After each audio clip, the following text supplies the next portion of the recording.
Well, hello, everyone. Thank you for coming to this last panel of the fall semester. We're going to be navigating internal promotions with our three lovely panelists up there, including Arlen, but he's not going to be talking. To start off, I'd like to just have these panelists introduce themselves to you. I know some of us know them, some of us do not for the first years. So panelists, could you please maybe take 1 or 2 minutes to introduce yourself, what office you work for, possibly what your GA-ship was called before you were promoted, and what your current position is, where you're from, how long you plan on staying at USC, maybe, I don't know. But I'll let you guys. I'll start. Hi, my name is John Ray. I graduated PASA last May. Started PASA summer of 2011, or fall of 2011. Started as a graduate advisor with Office of Campus Activities and the Undergraduate Student Government Program Board. Worked there for a year and then was promoted in my second year to program manager, which is essentially like one of the program board advisors. From Miami, Florida. And then what was, you want to know how much longer we're going to be here? No. Whatever else you'd like to share. I don't know if I could answer that question. Not on camera, at least. Yeah, this is being recorded.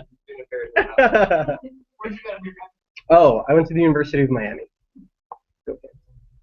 Hi, everyone. My name is Jonathan Wang. I am going to completed my second year, going to my third year now, as the Assistant Director for Asian Pacific American Student Services, or Asian American Cultural Center here at USC. Previously, I graduated from PASA in 2012, started in 2010. I was the GA from 2011 to 2012 and transitioned to the AD position in APAS right after that. I plan to stay a little longer. I just started my EDD here, actually, so that's a 3-year process. So I'm here for at least 3 years. I'm Jenna Kotz. I work at the School of Social Work. I'm the Scholarship Programs Coordinator. I'm part of a team of 3 for the admissions team. I worked there last year as a GA for 1 full year, and that was my first year in PASA. I'll graduate this coming May. And my GA-ship was very much the same thing that I'm doing now, but the position I'm in right now didn't exist. So it was a graduate assistant helping with scholarships and admissions, focused on the scholarship side. So when they've been pushing for this position, I didn't know about it, I think at least before I was even started as a GA. And they people last spring asked me to apply and do that whole process. And then got hired and started this last August, which is a few months. And I'm from Seattle.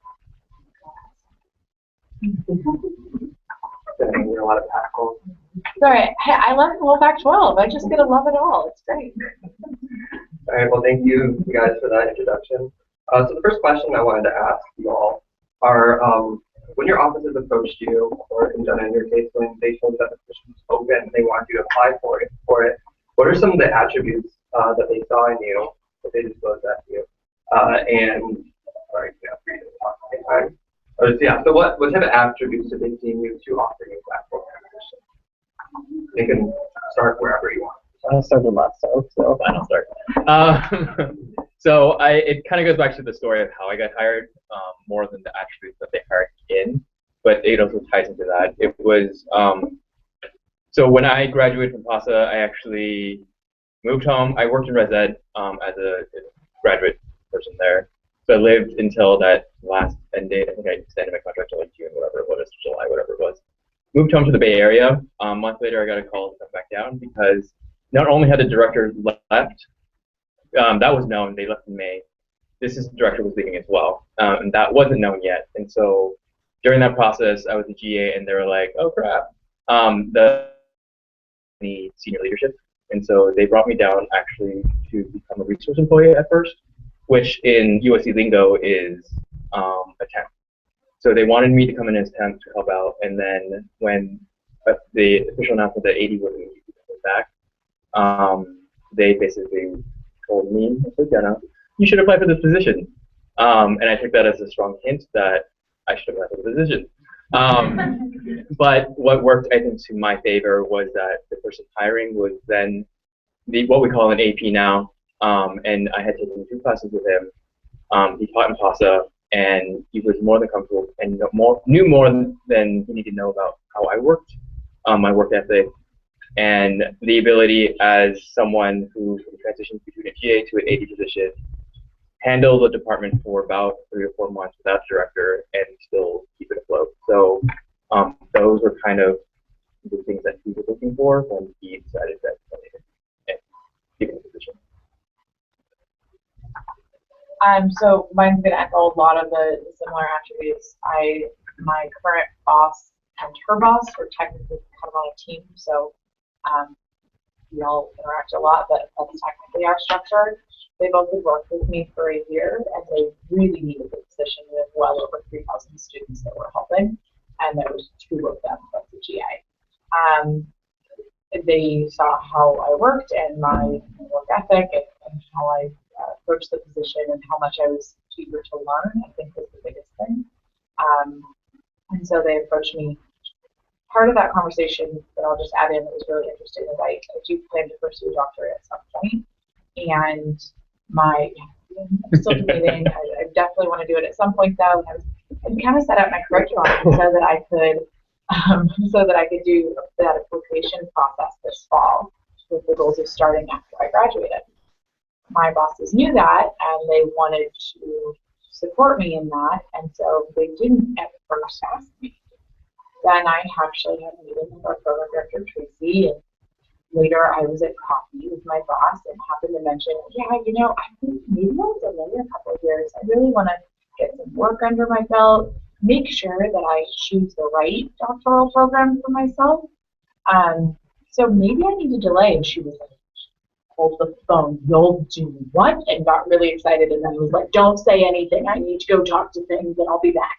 I have no idea what's going on. But part of that process was them asking with that phone call about 10 minutes later that I would delay a minimum of 1 year, preferably at least to apply to doctoral programs to give them that time in the office.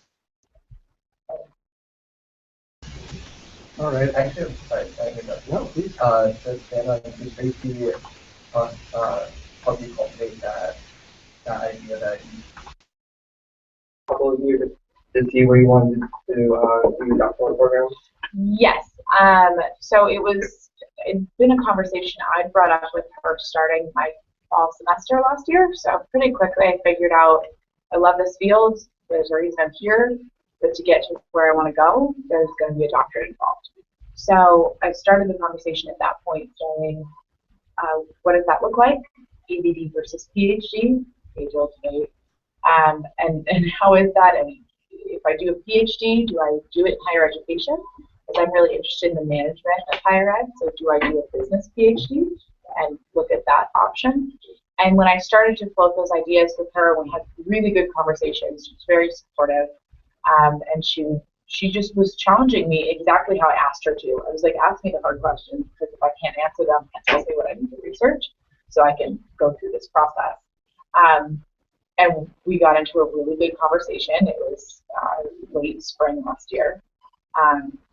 And she was like, you have really good passion for this. I know you'll do it. I don't worry about you going back or not. I know you will. So maybe take the time if you're able to get an opportunity to work, because you're still debating between a few things at the moment. Thank you. Back to the question. Yeah. All right. So a lot like John, it had to do with timing. They created my position with somebody in mind, actually, and that person got another job and went with a different position. So they reopened it with somebody else in mind, and then kind of talking about power structures that we're going to talk about in a couple questions. Somebody didn't necessarily want that person to be in the position, so they reopened the position, and at that point, it was the first week of school, fall semester, and my boss was all by himself with one graduate advisor. So when I asked him why they hired me, he was like, we were desperate, is the answer that he gave me. But not that you were third choice. Exactly. But the reality is that The students that interviewed me on the panel, one of them shared with me afterwards that the reason why they went with me as opposed to somebody else because one, I have the relationship with the students already, and two, they felt like I'd be able to hold the students accountable because I'm tough. I have high expectations, and I hold my students to those expectations. And then something that I hear over and over again from my director is that my students listen to me. The students I work with are really difficult. I love them, but they push administrators, and that's kind of why they're in the leadership roles they are, because they're really defending the communities they represent. And they have really strong opinions and can be very stubborn. And I think that a lot of the qualities in myself, the same qualities that I'm very stubborn and I'm very pushy, allow us to kind of really understand one another, so we connect on like a very different level. And I think that's, along with timing and everything else, is really why they trusted me to have that position and to grow with the students. I'm going to ask you guys if you have any questions about what they're currently talking about, to ask them now instead of giving a point at the end. Just because I feel like context, I feel it serves better if we would flush it out right now. Totally. Any questions? No? Going one? No, thank you. So your next question is, if I can read it this time. Did the convenience of the position have a large effect on your decision to take it? And as a follow-up, was the position or is the position what you expected it to be? I'll start that one. Yeah. My turn. On you. So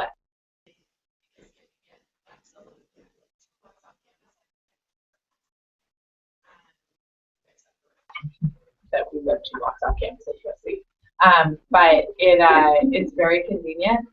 But that wasn't my biggest motivator. Like, sure, that's great, but really, I love who I work with.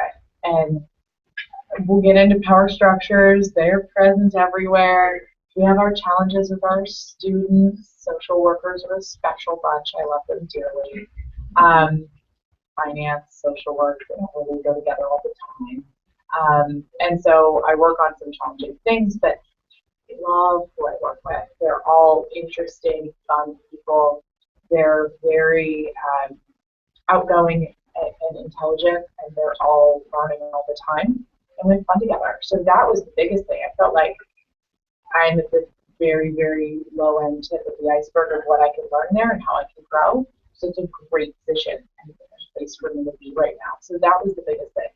And the second question was it the position I expected it to be?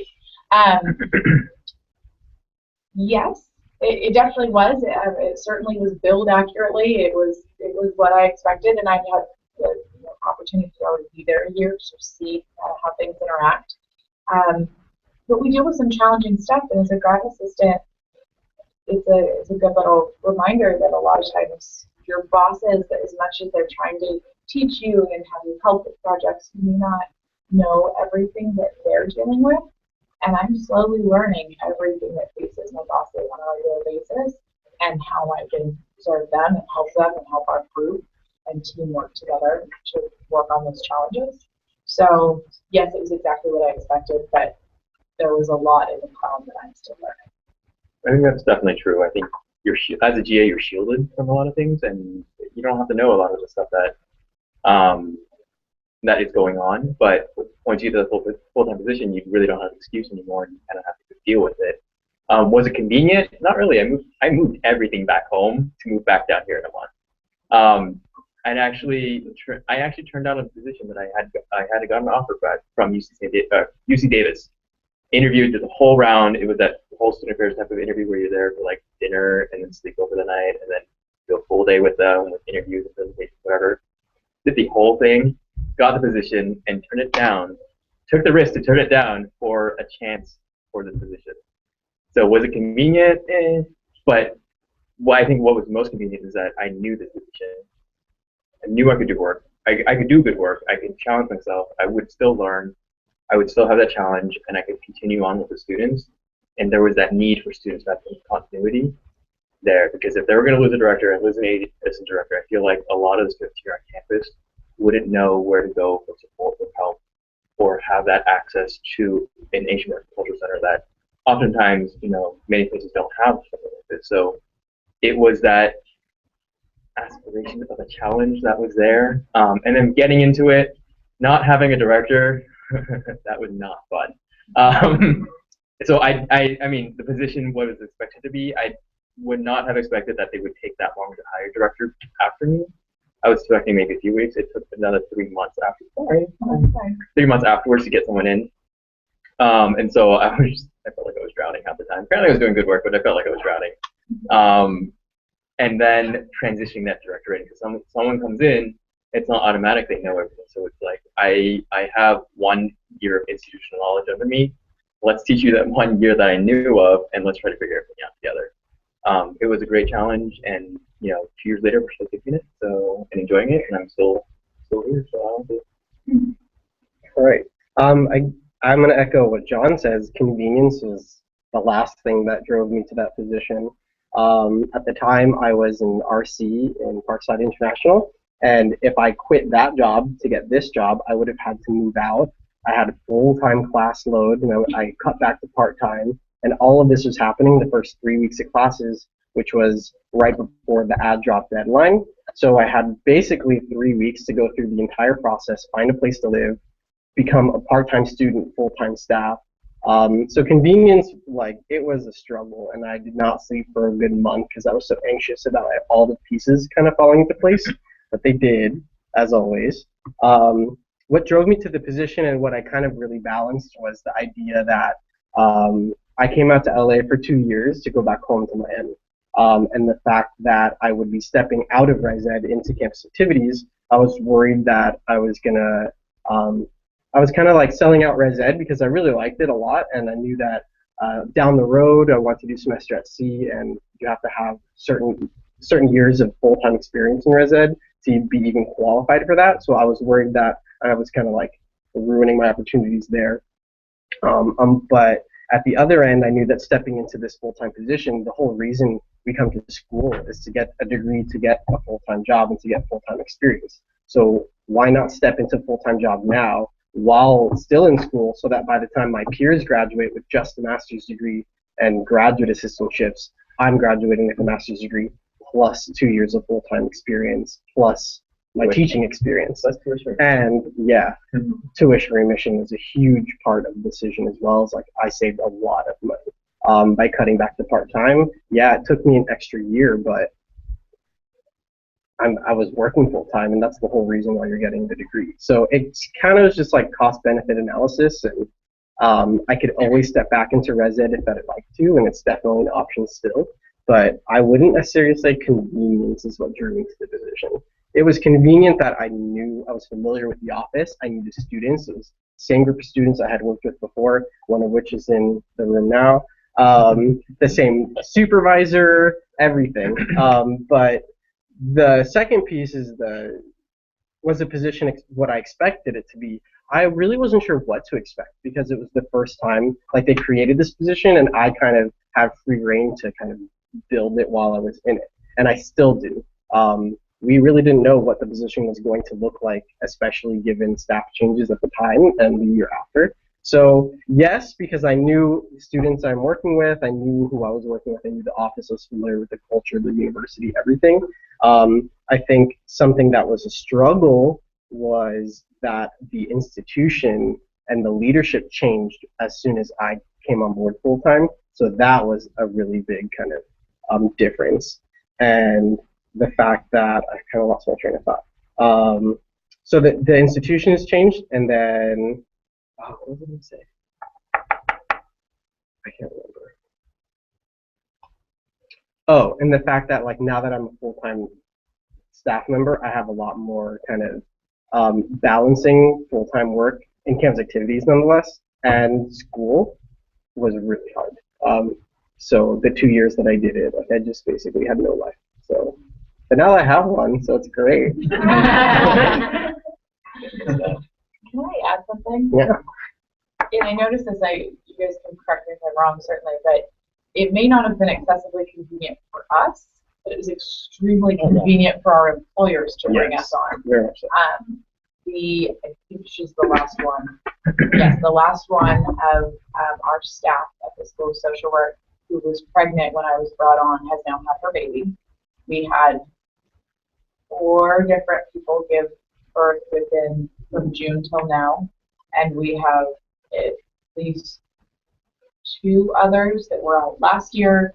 So we have had an absolute revolving door, and many of these positions are our assistant directors and our directors in the enrollment division. So that is everything from admissions to recruitment to scholarships, and everything in between. We have an online program and on-ground program. So that's been really complicated, and I watched my poor assistant dean, who just had her baby a little over a year, less than a year ago, see her whole staff go in and out of this, and I think they were terrified to lose the institutional knowledge. They needed somebody there to bridge the gaps. They needed the positions anyway, but they were worried about the gaps as well. To go back to the first question about attributes, they trusted us. They trusted us to do the work. They knew that we could do it. I feel like they were like, okay, if we bring them on, we know they're going to do good work. We've seen the work we've done before, so let's onboard them as soon as we can and get it going, because they can't afford it sometimes. So John, you touched on this a little bit in your previous answer, but how have you guys navigated the power structures with your former students that you worked with after, Jenna, this might not apply for you, I don't know, but the students that you worked with as a GA, so there was a little bit of a power differentiation, I can't say that word, but when you moved up to full-time, how did you navigate that, and how did it change between you and your students? So with the timing in my position, I actually didn't really have to deal with that too much. I came back to the position, and the one GA that returned was new to me, so she didn't know me as her peer or anything like that. So it was kind of came in, and we were already on a kind of different power differential, if those exist in our office. And then the students I work with, I was one of their advisors already, and I was doing a lot of the same work given the staff structure. So they kind of already saw me as like the office hard ass, pretty much. So they knew what to expect of me, and they knew, they got it. And I didn't have to like put any extra time or effort into kind of, creating that illusion. And what was harder for me was the getting to know like the politics of the division, like the full-time staff members. That was way more difficult. Not difficult, but it was way more eye-opening for me and much more of like an issue than my students. Like the students were easy to figure out. It was everything else that was like, oh, okay, this is a whole different monster. Building that rapport, I think, from as a GA was important. I had a lot of returning students who were coordinators coming back. The GA that we hired after me, well, I didn't get an interview when I knew who was being hired. And so I think what they got out of me was a complete switch, because being a GA, you're allowed to come in jeans and shorts, sandals and shirts and whatever. And now I'm I do too. I gotta wear this all day. So coming in, and I think a few of them were kind of confused on how to treat me and what to do, but at the same time I was open with them and like, I'm not trying to change the culture here. I'm not trying to change anything. We got to buckle down, get the work done, and this is what you're going to get out of me. So I think there is that component to it as well. There was another office manager who had actually been there longer, so she was helpful in helping me transition. The odd power dynamic was that I was technically a GA under her, and now I'm the AD above her in the span of like 2 months. And so, but having that relationship with them and having that friendship, there was a little bit of oddness to it if I had to like all of a sudden, ask her to do things for me as the office manager for the department. But I think being open and communicative was great. I think one detriment to me coming in was that the speed of everything that happened in terms of interviewing. I only interviewed with one person. I applied for this and interviewed with one person, and that was what they had, the AP or ADP at that time. When you go through student affairs interviews, and this is what someone told me and I realized was was actually an asset is that when you go through those types of interviews where you interview with 14 different people, have lunches, have panels, have presentations, it's actually a way for you to build rapport, actually a way for you to build your credibility when you start. Because people start knowing who you are, what you do. So I had none of that going in. People knew me as a GA and thought I was still a GA, wondering why I was still around. They thought I graduated, and then kind of filling those puzzle pieces for them and trying to build that credibility. Having staff members know that I only turned around in a month, and now they had to treat me as equal, which was hard for a lot of people. I had a little bit, I think, of a reverse experience, you guys. So the staff that we work with are just wonderful, and I think halfway through last year, I think they started knowing that this position would come available. So I think their minds had shifted already. I would have been there the second year as a GA, and I think that we went through kind of some of those growing pains of me building rapport as a GA, but they really viewed me as an equal right away. And the lengths they went when I got back, because I was gone for about 2 months in the middle of the summer, and they hired me during that time. And that had to be built in, because I was like, guys, I want a research project. I have clearance from you guys way back for this. So hiring me halfway through was fantastic, but I can't come back any sooner. So when I got back, they did a breakfast for me, a lunch the next day, then we went out to dinner the next day. I was like, you guys, like, wow, it was way over the top, and they did a lot to welcome me onto the professional team. I've actually struggled more with the current GAs. None of them were there last year, but they're all in various roster programs, and they're really confused on why sometimes I shut my imaginary kids door and say I need to focus, and they want to talk about advisors or classes or what, and that's wonderful. They're awesome, really intelligent people who I like being around, but there is a reason. There we go. They're fantastic, but I've had to kind of, I don't handle that well. It's something I'm learning and developing on how to manage those dynamics, because I'm not their manager, so that kind of needs to be done by their manager, but they're viewing me as equal, which they certainly are, but I have a full-time position that I need to focus on. Just because I'm not on the phone doesn't mean I'm not busy with a report, and just because you don't know what I'm working on doesn't mean I'm not working on something.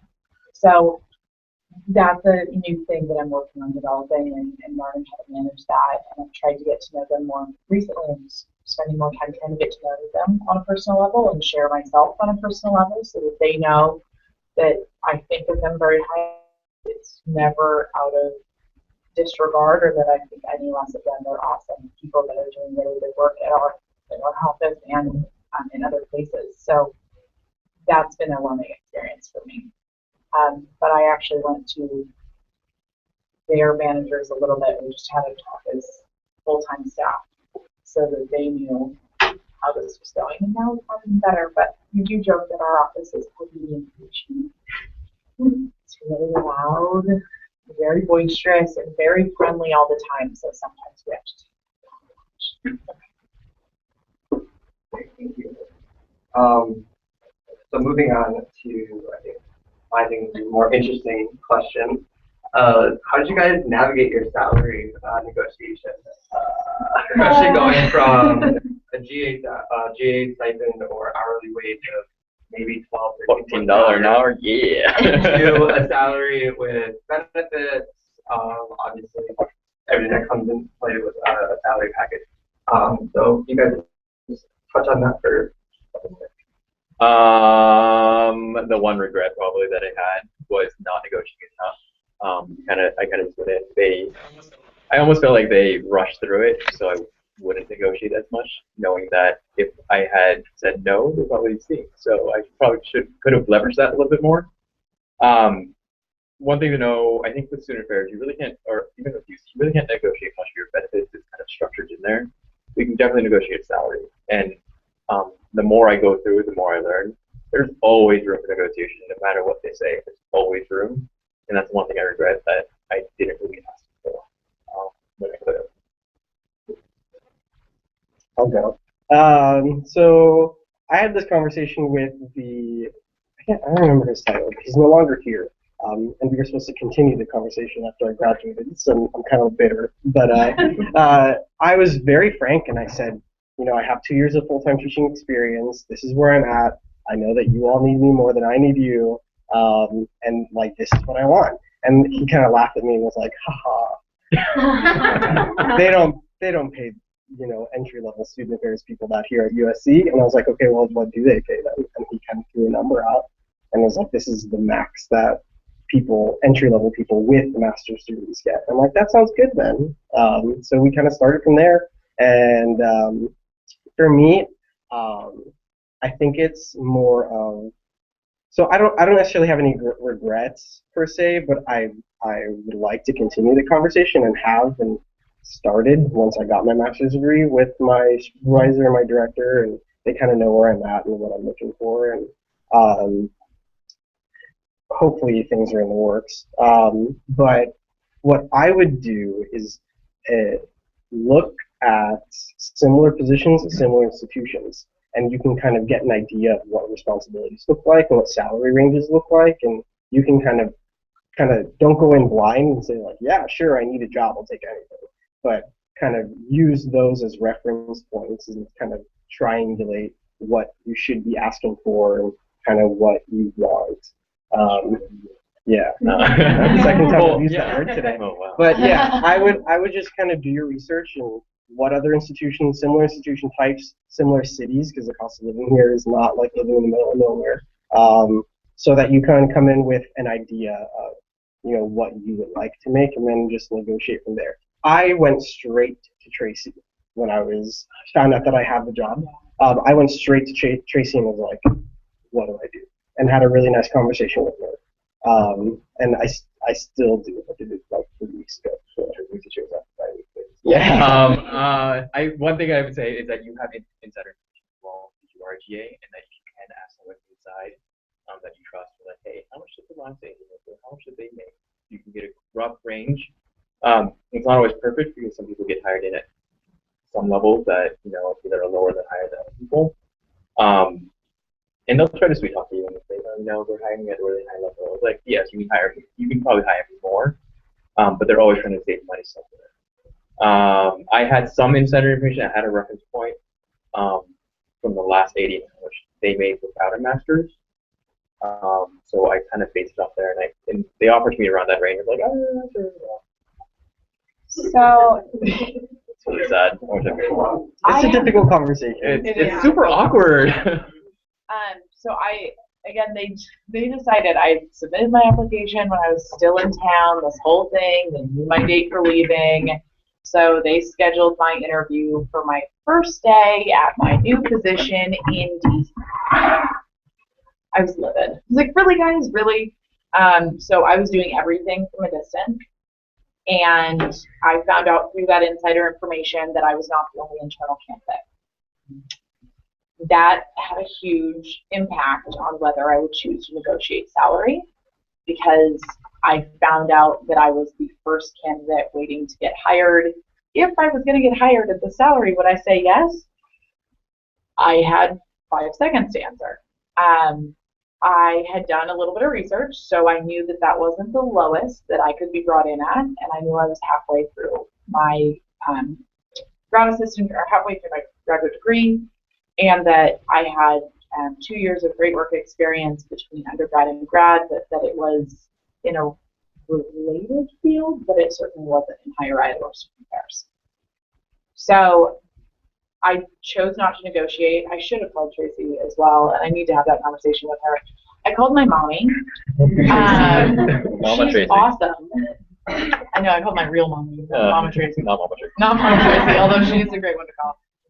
My mom's a businesswoman. She's great. She really understands power dynamics. She understood my work environment, interview process I'd gone through, and what I'd found out about another internal candidate. I'm still not exactly sure who it was, but I think I know. Internal candidate. Internal candidate. I'm pretty sure I know, and it's messy. I still think they're trying to hire that person who's on a temp status. So I think that I think that I was at risk had I tried to negotiate much at all. So I also know the personalities of the people making those decisions. So I used a number of different factors. I called them on me. We talked it over. And she was like, listen, you'll have your degree. I'm not slowing my track because I prepared for PhD that already escalated my curriculum a little bit. So I'm not slowing down at all. I'll still graduate on time May of this coming year in 15. And so at that point, I'll be probably at a point where I can negotiate again. And that'll be before the following fiscal year. So I'll really only have like 9 months of this salary, hopefully, before I'm able to at least have the conversation. So that was a comforting factor to me. So John, you brought up the awkwardness of having that conversation, negotiation. Can you guys talk about the actual moment of the conversation with your hiring supervisor and the feelings that were going through? Why was it awkward? Yeah, definitely. I think, again, with my situation, I was brought in for less than an hour interview. It was mostly a formality. The last 15 minutes were like, here's the position. You can sign the paperwork right now. We'll process it and like have it. This is the salary we're gonna. And then I actually asked for a day. We're gonna get a day, just look things over, think about it. And like, yeah. But know that here's the position, here's the salary, and that. And then what he also told me, and what I don't know if it was a kind of a sneaky power play kind of thing. He was like, we're hiring you at an AD level that is higher than most other ADs. Truth? I don't know, right? But he sweetened the pot for me in saying that, we're hiring you knowing that some other ADs that were hired in before you who have more experience than you do, working in student affairs are getting less than you. So it's like, okay. And it's that power. He was a professor. He's my boss. It's like, I know him really well. Do I feel comfortable talking with him? It is kind of that, situation they put you in. I want to say it's not on purpose, but sometimes I feel like it's on purpose, that they don't want you to negotiate because it saves them money in the end. So, it's all of those things that you're trying to balance in your head, and you're like, are they playing mind games with me? What's going on? And in the end, I didn't negotiate as much as I could have for more. Because I think I undersold myself a little. Thank you for expanding on that. So the last, sorry, not the last, second to last question. Don't worry, there's more to come. So if this position is not what you want to do in the long term for your student affairs career, how have you been preparing yourself for your next career-oriented position within your duties in your positions right now? So with that foresight, if this isn't where you want to remain. My turn. I don't know. I lost track. too. Go for it. So I really like this position, partly because I love the team. I know I think you're perfect on that all day, but I'm hoping that there's not major changes in that anytime soon. I hope not. I don't see any reason for there to be, but I can really boast with my resume in this position because I feel like I'm running a student org. I'm interacting with our multiple student caucuses. Our overall student org has won the best of in GSG this last year. I'm doing scholarship and financial aid. I'm doing admissions. I'm doing recruiting. I'm doing processing. I mean, I feel like I'm just stacking my resume in this job, and I have a lot to learn. And it's awesome to feel like I have so much to learn, and every day I can add to that. So wherever I go next, I'll be able to have that. I would like to stay in this position an absolute minimum of 2 years, and I even hesitate saying that because I think an absolute minimum of 3 years would be better. And then at that point, it's do I have opportunities to move up where I'm at? Do I have opportunities to pursue it at a doctoral rate? Where am I going? So I'm not exactly sure, but I'm really, that was factoring why this position was so attractive. I was recruiting all day today. got to hang out with our student theory professor at his campus, and do recruitment, come back, work on some admission stuff, and I'll be working on scholarship stuff at the moment. So it's kind of, I'm getting out of it right now. I don't have to make big changes. Oh, I also do research. Oh yeah, hey. Jonathan and I do research together with Mama Tracy, just her official name. And that's helping too. That's, I consider that part of what I'm doing, an important part of what I'm doing to prepare for a future doctoral degree. So what I did was I used my fieldwork experiences to kind of really split up and get my experience outside of my office. So working in campus activities, again, takes a lot of time. But I knew that I didn't want to kind of pigeonhole myself in campus activities. I had res ed experience, have full-time campus activities experience.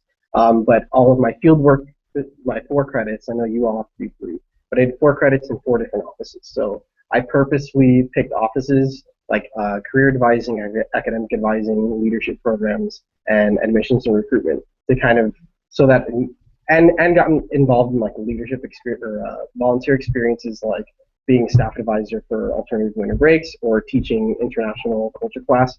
To kind of just like knowing that this wasn't my end, and as an entry-level position, you really shouldn't be in it longer than 2 or 3 years, that there would come a time where I'd be looking for something else. I wanted to kind of open as many doors as possible and kind of present myself as the most well-rounded candidate. So that's how I've kind of prepared for my next position. So right now, I love campus activities. I never expected to be in this position, let alone be working full-time. But the positions that I'm looking for currently are all kind of campus activities related. But I'm also really intrigued in moving from like less specialist position to more generalist position and more decentralized school, so that I can kind of get my hands in orientation and kind of a little bit of everything, as opposed to just being campus activities. Because I am worried that if I keep moving up in just one functional area, then I will get pigeonholed in that. And that's something that I'm a little worried about. Yeah, I think that's the same sentiment, that working in a culture center, everybody sees you as that culture center person, and only want to work in culture center and work with social justice, wherever it is. But I feel like that's translatable to all the work you do in student affairs, and that you can really take that and say, doing diversity and social justice work is just in orientation or in admissions or whatever it is, and making that case for yourself. But also beyond that is picking up the opportunity. So being volunteering for committees in student affairs is a big thing now, because there's like 8,000 of them. I was on the IT committee. I don't know why I was on the IT committee, but I was on the IT committee. I was like, okay, sure, why not? So there's opportunities for sure within student affairs, and I think those are opportunities that within my department. I have a great working relationship with my boss, so we often switch programs to highlight different things. So this year we switched programs where I'm working with our Pacific Islander initiative, and I gave her our peer mentoring program. So that's an opportunity for me to build out my experience with working with marginalized populations, and doing outreach, because it's a big outreach program. We work with high school kids with a lot of those opportunities. I do research. I've completed 1 research project. I have 2 more that I'm doing right now with Mama Tracy. It's hard to say no to her. I don't know why. Honestly. I've TA'd 3 times for multiple professors. It's all part of me looking at what's in the future for me. I work with the NASPA API KC, so Asian Pacific Islander Knowledge Community. I'm on the SoCal NASPA Region 6 SoCal E-Board. I don't even know why we have a Region 6 SoCal E-Board, but we do. And so that's an opportunity to get out in the region, presenting at conferences, doing all those fun guest junky stuff that you think of student affairs. And it's sometimes tiring. Sometimes you go home, especially when you're doing an ED and you've got more work to do. But it's all part of it, so you don't pitch yourself. And I'm very, very aware of that. I don't think I want to work in cultural affairs, multicultural affairs, for the long run, because I want to have a larger impact beyond just a culture center. I think it's that university-wide diversity and inclusion initiatives. Thank you. All right, so last question. Um, so what strategies did you all employ to navigate the various role changes that take place from graduate assistant to full-time employee?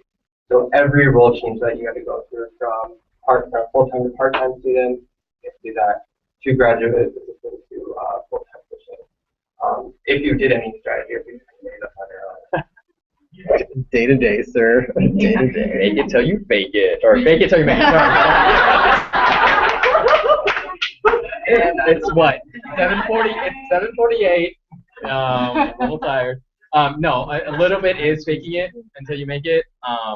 You have to put on the best face. People are expecting things out of you. Like, okay, I got to do it.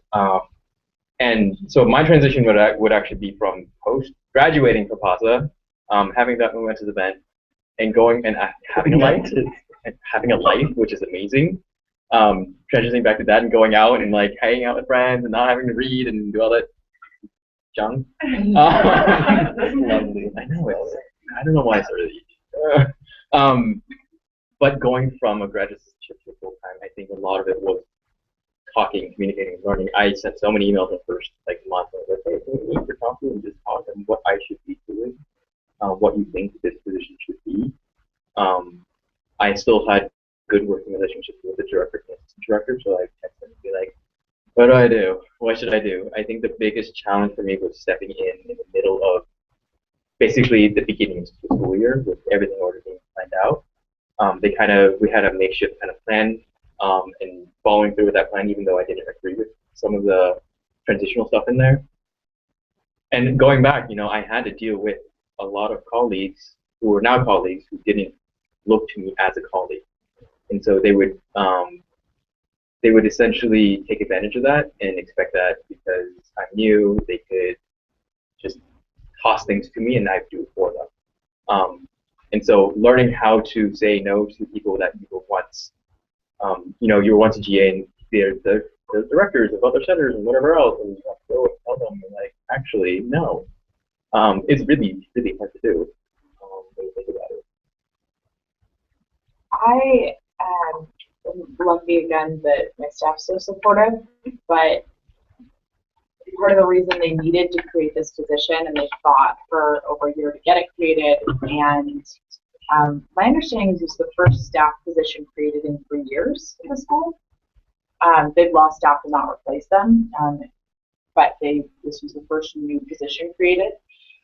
They operated, and they're still adjusting out of it, by the seat of their pants the entire time, year round. Slow times, busy times, it was like, you go into a slow time and you're so exhausted, your mind's kind of frayed from our busy times. And we have 2 class days a week, kind of 2.5. We have all of our students on campus twice a week, and then Fridays we have about half of them.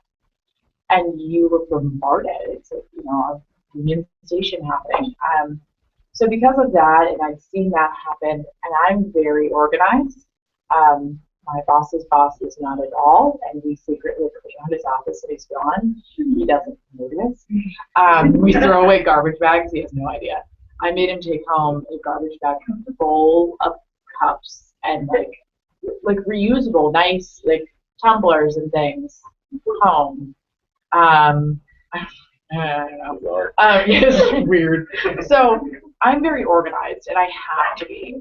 I know that I can't remember, oh yeah, a student that talked to me 3 weeks ago was really struggling. Wow, I better check in on that. That's not going to happen. I need to have it written down. I need to have a plan. I'm working on a yearly calendar, which they think is a great idea, but they have no idea what to do about it.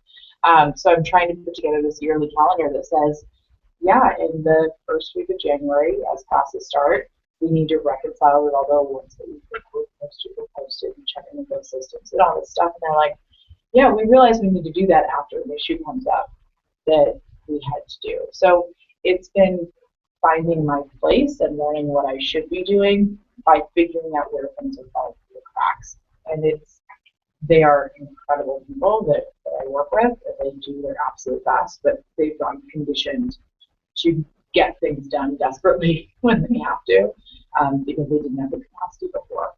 So it's also something that was instilled in me very young, was in any position you should make yourself irreplaceable. So you always want them to feel like, I'm going to work you shouldn't have her. So getting them organized and getting them on a schedule is part of, that's how I say, okay, this is my skill set. This is how I'm going to make it part of the institutionalized part of our office. This is how we're going to run now. And managing up.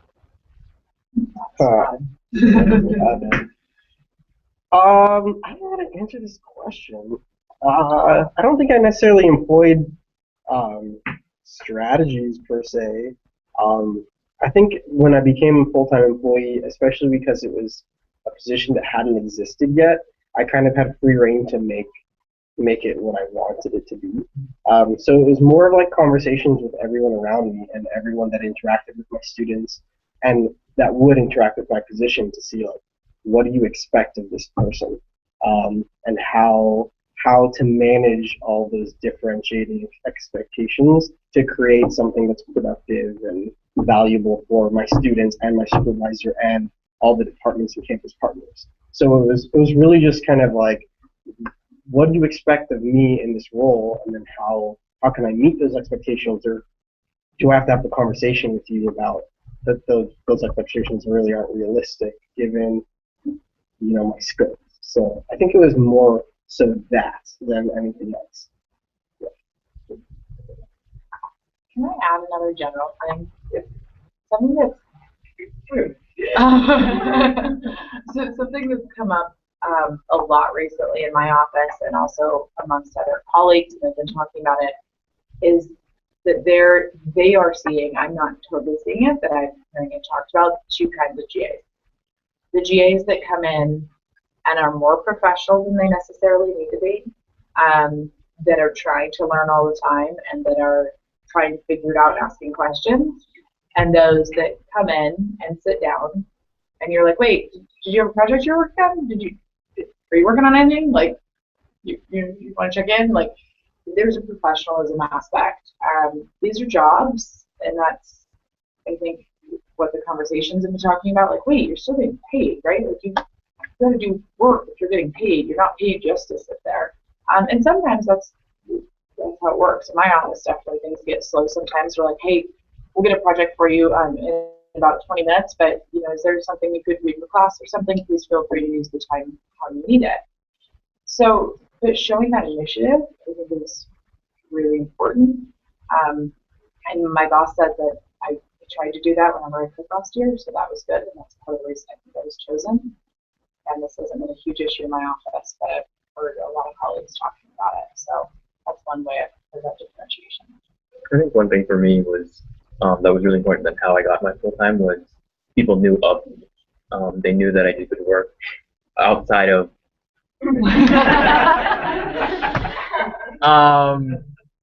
What? They knew who I was. Who I want to be? I don't know. And so when it came down to it, when I approached them after the fact, they were like, "Oh yeah, here's how we can help you." And it wasn't as difficult as I thought it would be, because the work I did as a GA impacted not just my department but beyond that. And they saw me go around and helping out and doing things and being active, and they knew that I could carry the weight of being an AD and depend on me and trust me and have that ability because I was a GA that did work essentially.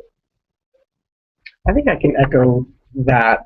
There. That, but John Ray wasn't. you don't know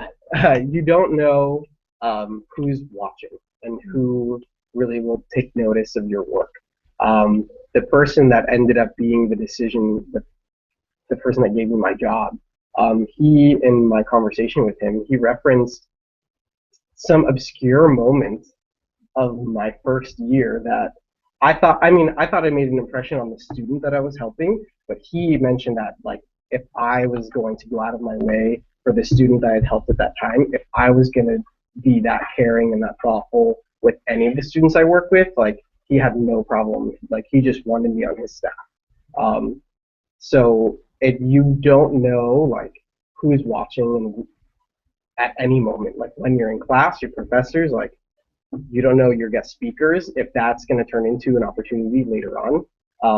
So you got to just try and do your best and be your best at all moments, because you really don't know who's watching, and that person can be the person to give you your job down the line, or be a point of reference for a job that you want to apply to. A lot of people will ask Tracy, hey, do you know they're in PASA, do you know them? What do you know of them? And Tracy, I mean, a lot of people go to Tracy for a lot of things, but she's trusting on campus, and I think a lot of people do ask for her opinion, as well as your other professors. Dr. Merriman's a big one. Dr. Conner. Yeah. Well, that is the end of our questions there. Thank you guys for taking time out of your busy schedules that we all with us. You guys have to go through to get to that busy schedule. But thank you so much for sharing some insight on something that not everyone, I think, thinks about when they start grad school. That could happen after that. Questions, anyone? And if it doesn't happen, that's not a bad thing either. It's not. I mean, it's all three of us timing, and luck, timing and luck, right? And if there's no timing or luck, that doesn't mean that you don't still do your best, because I think people still see it, and when the next opportunity comes up, or an opportunity elsewhere in a different department or a different division, they'll still come back to us and be like, hey, so how were they? Because I know plenty of people on campus now, which is bizarre, but they come back to me and ask me like, oh, this so-and-so applied for a position, how are they? And it's not a direct reference, it's almost like an indirect reference. Timing and luck. In making the transition, what are some pitfalls you didn't foresee you wish you had?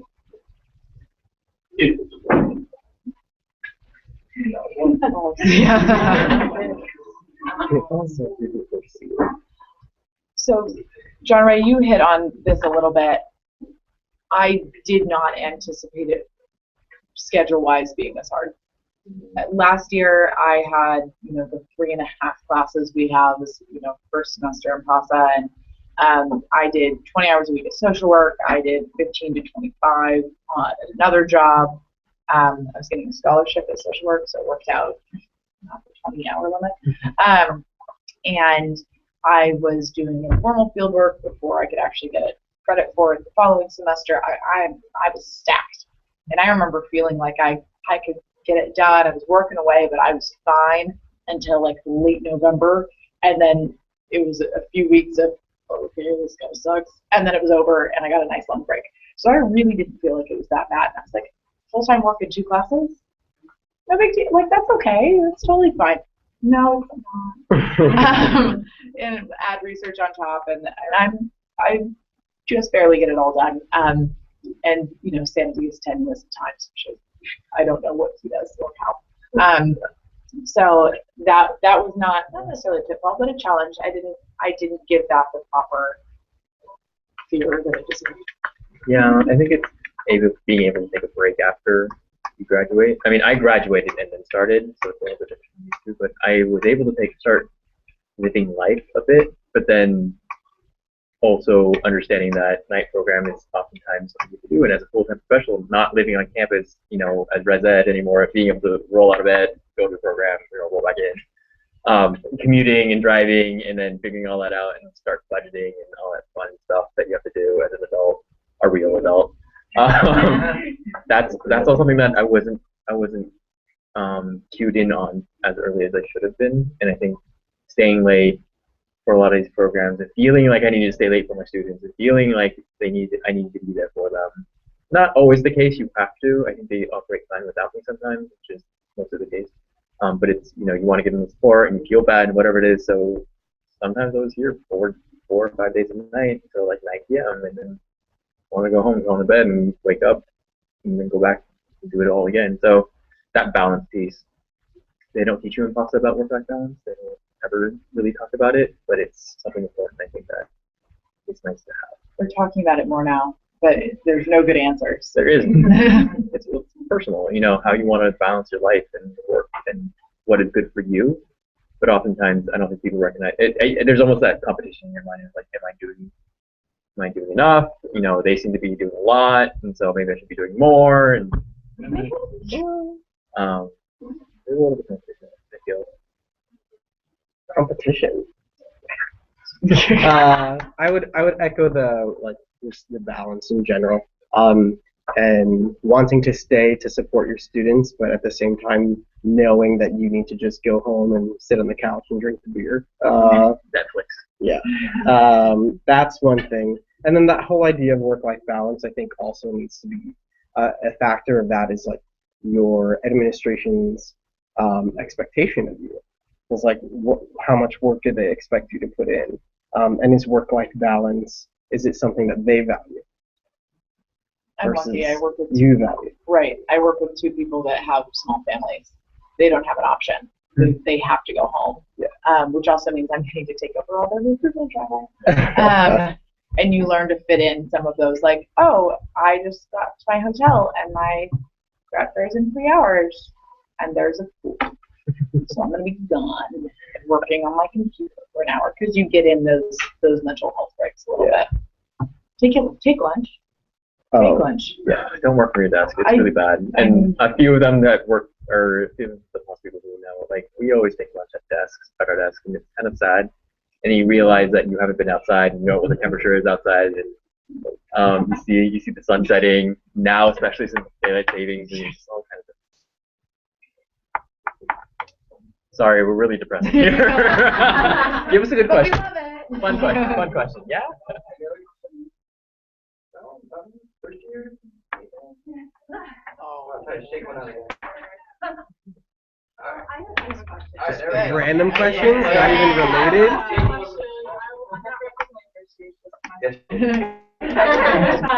So I guess something that, I mean, switching roles, being full-time student, part-time worker, to being a full-time worker, part-time student. I'm in a situation now in my job where my boss is like, you're student first, which is great. I really respect that my boss values that. But when you switch gears, you're an employee first. And are you really living in the street right now? Hey, we've been on here for the last hour, staring at ourselves. But how did you kind of make that switch? And what kind of sacrifices, I guess, did you have to make in terms of academics, but also your job? Like, I don't know kind of like how that changed the sacrifices that you had to make. It's a really good question, and it's something that I continuously think about, because it comes up still all the time, and it will for the next 6 months or so. So it's important. I try to remember that I'm a worker first, and I remember that on Monday nights when I actually look forward to the class, and I sprint out of my desk across from there to here, and remember to go to class. But that also means I'm missing 3 fairs that are on Monday nights that really for work I need to be at, and they completely understand that I can't be at them because of class. But class has been the one thing that I could really prioritize for, and work not as much. My ability to do homework in advance or start assignments more than a week before they're due has gone down significantly. Yeah. When did it ever start? John. So that's interesting. But my boss tried to get me to get out of my last class. And I was like, boss, I might be able to get out of a class during the semester, but not the last one. And I did ask one of my professors, and she was like, the last class? Like, oh, sorry. Like, no, there's no way. And so I had to go charge the school a $200 change fee on my flight. So now I'll fly out the next morning after my last class. So some things like that, but that is the one thing I've been able to prioritize, is actual time in the classroom. Work not as much. I'm lucky in that my responsibilities for my students and to my staff and colleagues are not as late hours as these gentlemen. It's rare for us to go late unless we do have an event, which is not as common for most of it. It's really just fall. So that changes things a little bit. There you go. I'm lucky because my hours are all over the place, that I have the flexibility to kind of come and go as I please. So I would try, and I mean, when I was at work, I was doing work. And I'd try and reserve homework because I knew that after work I wasn't going to be reading or writing anything, that I'd just do all of my homework on the weekends. And that if I needed to do anything during the week, I'd come into work at like 4:35 in the morning, and I'd spend a good 2-3 hours doing all of my homework before the students started coming to the office. So that was hard, especially because, and I did that a lot because my computer crashed and I couldn't afford to get a new one. So I was like, all right, I guess I'm using my work computer. But yeah, it was, I'm lucky in the fact that I had the flexibility so that if I needed to do schoolwork during work hours, I could, but I knew that I was going to be making those hours up later that night or the next day or over the weekend or, you know, the retreat or whatever. So it was easier for me because I have that flexibility in my schedule. But I would try and kind of keep work Monday to Friday as much as I could and schoolwork on the weekends. Yeah. I think having the experience now going back to school for my EDD, EDDs at USC are they're more practical for professionals, and so it's much like the PASA where it's actually 2 classes back to back on one night. So I go from 4 to 10 Tuesday nights. So I'm here in the mornings, and then right around 8:30 at night, I know I'm been here for 12 hours. I just want to shut down. But I got another hour and a half to go after that. Talk about diversity. So it's interesting now going back. I do miss my life a little, but it's more planning ahead of time and being to understand that I chose this life kind of thing. I chose that I wanted to be full time and go to class half time, whatever it is. And it's planning it all out, making sure I have the deadlines ahead of time, knowing what projects, what programs that I need to discuss with my students, discuss with my supervisor, on what I'll be missing on Tuesday nights, especially, and sometimes on weekends too, because if I got a paper, I'm not going to do something on the weekend for my work. I probably have to work on paper. So we work around that, and it's helpful that I have a boss that understands, and that she's also in the BE program. She's in her second year, so we work off each other's schedule a lot and having communication with them.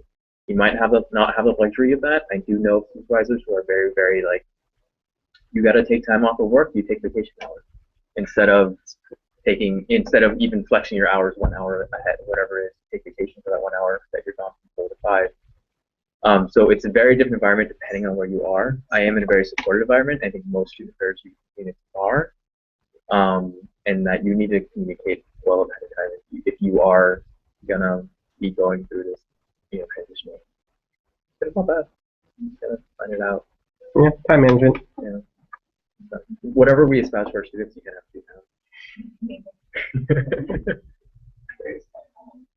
Yeah. Well, thank you guys again.